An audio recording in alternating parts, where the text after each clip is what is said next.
Vamos continuar a ver mais características da poesia hebraica, especificamente os chamados paralelismos. Já já eu vou mostrar também como o paralelismo da poesia hebraica é utilizado em narrativas. Dê uma pausa no vídeo, faça sua oração pedindo a iluminação do Espírito Santo para entender tudo aquilo que vou dizer aqui e volte para prosseguirmos com o estudo. Se você gosta de assistir aos vídeos do canal, por favor, inscreva-se, comente, compartilhe e deixe o seu gostei. O próximo paralelismo que vamos ver agora é o chamado paralelismo alternante ou entrelaçado. É uma espécie de paralelismo sinonímico ampliado. Por que ampliado? Em vez de ser uma linha seguida de outra linha sinônima, são duas linhas seguidas de outras duas numa relação AB-AB. Daí porque é chamado de alternante ou entrelaçado. Professor, como assim relação AB-AB? É o seguinte, o que é dito na primeira linha vai se repetir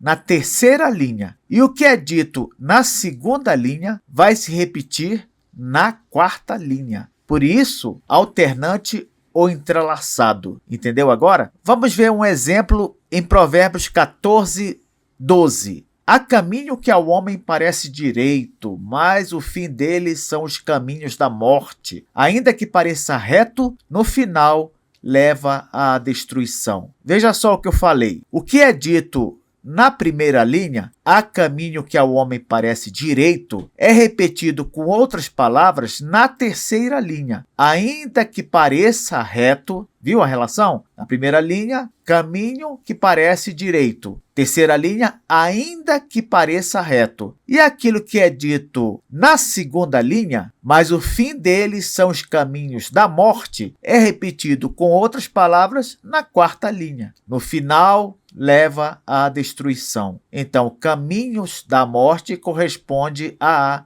destruição. Próximo exemplo, Salmo 34, versículo 10. Os filhos dos leões passam necessidade e sofrem fome, mas os que buscam ao Senhor de nada têm falta. Os fortes podem enfraquecer, mas Deus provê para os seus fiéis. Então, na primeira linha, os filhos dos leões passam necessidade e sofrem fome, corresponde a os fortes podem enfraquecer. Os fortes aqui, no caso, seriam os filhos dos leões. Se eles passam necessidade e sofrem fome, isso significa que podem enfraquecer, não é isso? E quando diz na segunda linha, mas os que buscam ao Senhor de nada têm falta, é exatamente o que é dito na quarta linha. Deus provê para os seus fiéis. Se nada nos falta, é porque Deus está provendo. Não é por causa do nosso esforço, fruto do nosso trabalho, disposição em ir atrás. Não. Antes de tudo, é porque Deus está provendo. Próximo paralelismo. Paralelismo quiástico, cruzado ou espelhado. Como é que é isso? Esse paralelismo expressa a mensagem numa ordem descendente e ascendente. Primeiro ele desce, depois sobe. O padrão aqui é ABBA ou ABCBA. Neste último caso, ABCBA, a linha do meio, a linha C, demonstra justamente onde está a ênfase da poesia. Professor, não entendi nada. Então presta atenção. Mateus 10, 39. Quem acha a sua vida, perdê-la-á. Quem, todavia, perde a vida por minha causa, achá-la-á. Então, preste atenção agora, para você entender direitinho. Quem acha a sua vida, no começo do versículo, essa ideia vai ser repetida apenas no final do versículo. Achá-la-á. Quem acha a sua vida, achá-la-á. A mesma coisa. E as coisas que são ditas no meio do versículo são correspondentes. Veja só, perdê-la-á e quem, todavia, perde a vida por minha causa. O meio fala sobre perda. Então, nesse padrão quiástico, cruzado ou espelhado, as verdades se combinam nos extremos, no início e no fim, e também se combinam no meio. No padrão mais simples, ABBA, nós podemos entender por que esse paralelismo é quiástico ou cruzado. Por quê? Devido ao fato de que o termo quiasmo, de onde vem quiástico, deriva da letra grega ri ou ki, daí ki asmo. Se assemelha essa letra ao formato de um X. E este formato de um X representa visualmente o padrão de cruzamento. Olha só, você está vendo aqui o X? Pois bem, a primeira parte combina com a última e a segunda parte combina com a terceira. Esse X no meio vem da letra grega chi e por isso o paralelismo é um paralelismo quiástico. Agora, veja que quando o quiasmo ou paralelismo quiástico, tanto faz, segue um padrão mais complexo, indo além das linhas A e B, nós temos uma simetria espelhada. Como assim? Aquilo que está escrito em cima e vai descendo, de repente começa de baixo e vai subindo de forma invertida. Veja um exemplo em Neemias 8. Olha só, vai descendo primeiro, começa em cima e vai descendo. Leitura do livro da lei, versículos 1 e 2.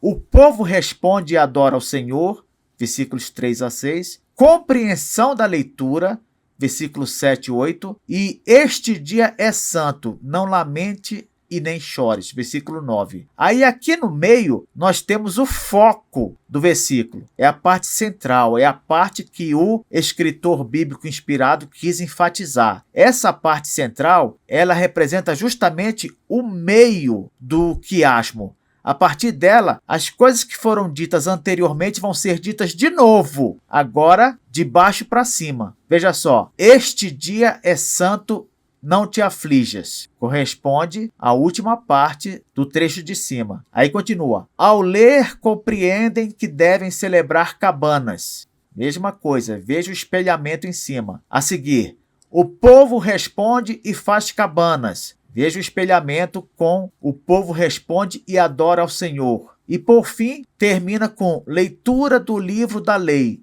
Exatamente como começou. Leitura do livro da lei. Essa ideia de espelhamento ou imagem refletida pode ser observada nessas duas figuras que eu coloquei aqui. Nós temos esse monte de árvore com montanhas atrás. Essa seria a parte de cima do quiasmo. Aqui no meio, onde nós vemos o solo, a terra, corresponde ao foco do quiasmo, a parte que o autor bíblico inspirado quis destacar. E aí, na parte de baixo, nós temos as mesmas coisas que foram ditas em cima, só que começando da última para a primeira. Uma outra figura também que diz respeito ao quiasmo ou espelhamento, imagem refletida. Começa com o topo do prédio e no reflexo começa com a parte de baixo do prédio. Tá vendo? É literalmente um espelhamento, uma imagem invertida,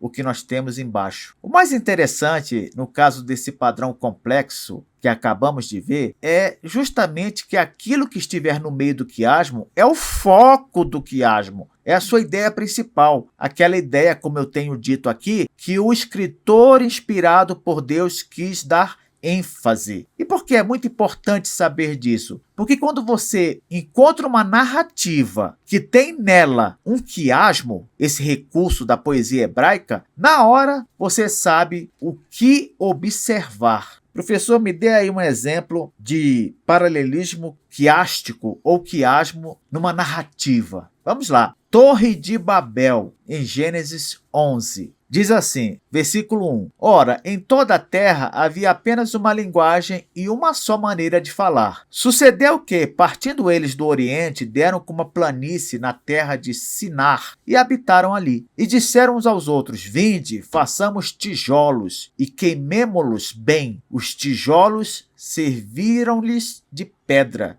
e o betume de argamassa. Disseram, vinde, edifiquemos para nós uma cidade e uma torre cujo tope chegue até aos céus, e tornemos célebre o nosso nome, para que não sejamos espalhados por toda a terra. Só para você não ficar perdido aí, eu quero que você saiba o seguinte, essa linha em azul corresponde à letra A.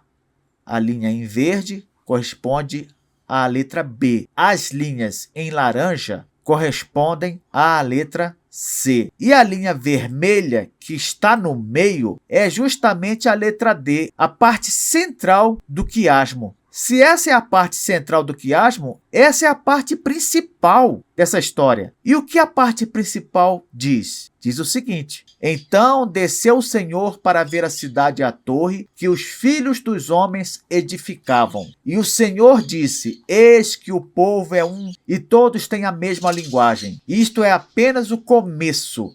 Agora não haverá restrição para tudo que intentam fazer. Então, a parte principal da história é quando Deus percebe a intenção do homem e vai tomar uma atitude para agir. Esse é o foco principal da história da Torre de Babel. Aí, o que vem a seguir é a parte invertida do quiasmo. Nós vamos ver a parte C, a parte B e a parte A. Observe: vinde, desçamos e confundamos ali a sua linguagem, para que um não entenda a linguagem de outro. Esse versículo 7, ele está refletindo o quê? Está refletindo o versículo 3 e o versículo 4. Versículo 8. Destarte, ou desta maneira, o Senhor os dispersou dali pela superfície da terra, e cessaram de edificar a cidade. Esse versículo 8 reflete o que foi dito no versículo 2. E,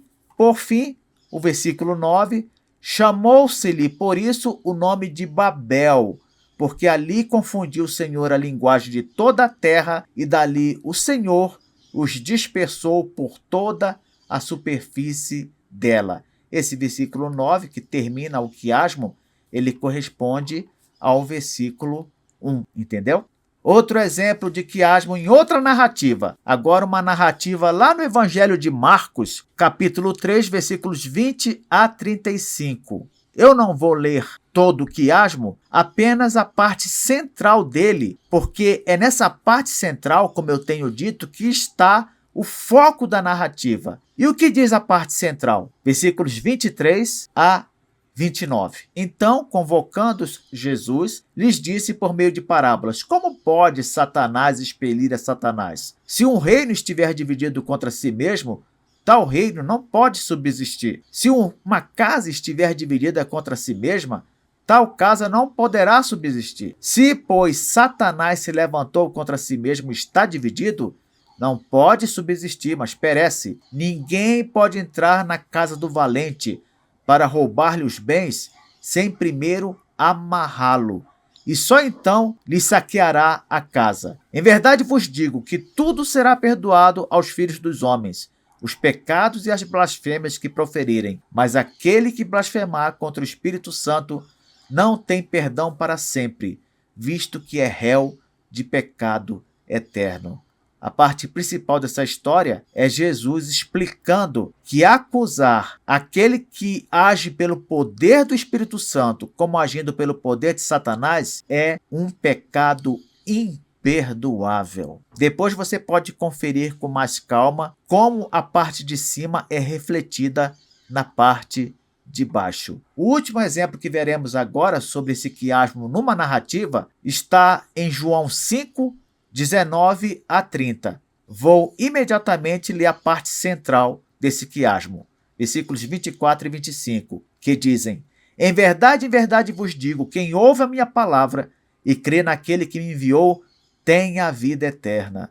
Não entra em juízo, mas passou da morte para a vida. Em verdade vos digo, que vem a hora e já chegou, em que os mortos ouvirão a voz do Filho de Deus, e os que a ouvirem viverão. Sem dúvida, essa é a parte central da mensagem que Jesus entrega em João, capítulo 5, versículos 19 a 30. Você pega aí dos versos 19 a 30, mas o foco está apenas nos versículos 24 e 25. Que interessante, não? Na Bíblia, há capítulos e livros inteiros escritos segundo o padrão de um quiasmo complexo. Neemias 8 foi o exemplo de um capítulo inteiro. Jonas, por sua vez, é o exemplo de um livro inteiro. Você acredita? Vamos ver sobre isso e mais algumas coisas ainda em cima da poesia hebraica na próxima aula.